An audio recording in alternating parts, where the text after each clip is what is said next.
Welcome to another Achieving Science video. This video is going to look at monoclonal antibodies and particularly pregnancy testing. We use monoclonal antibodies in the world around us, first of all for pregnancy tests, for diagnosing diseases via blood samples, for treating diseases such as cancers, for detecting drugs in athletes' urine, and for research, again linked to cancer treatments. First of all, we're going to look at pregnancy testing.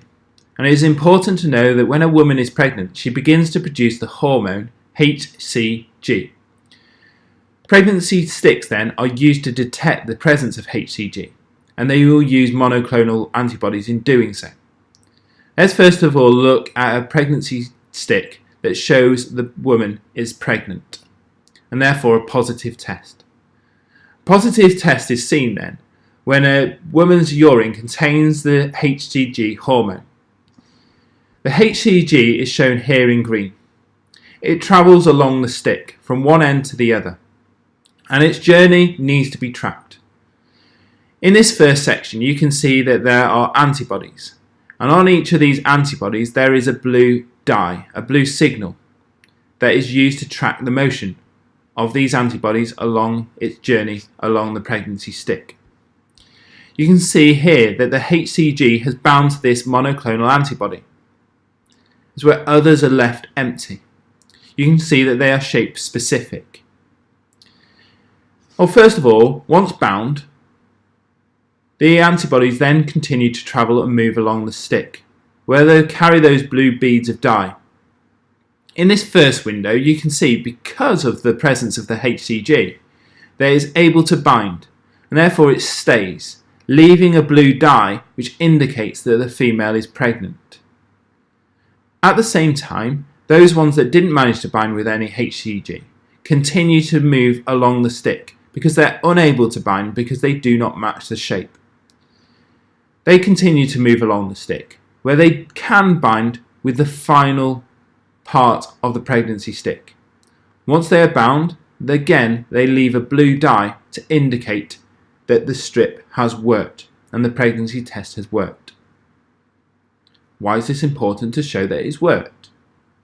Well, this pregnancy test shows that the woman is pregnant.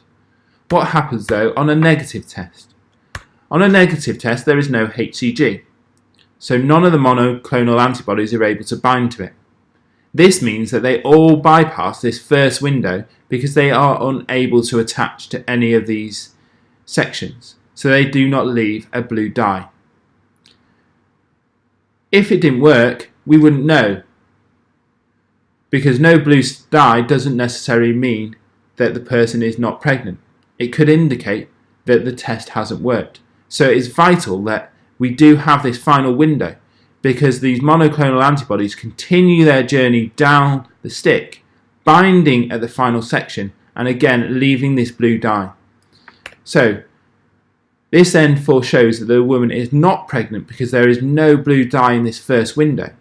But it does show that the test did work and it was successful.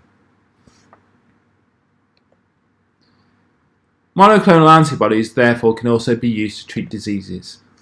Within our body we have many different cells, and on the surface of our cells we have antigens. This allows each cell to be identified.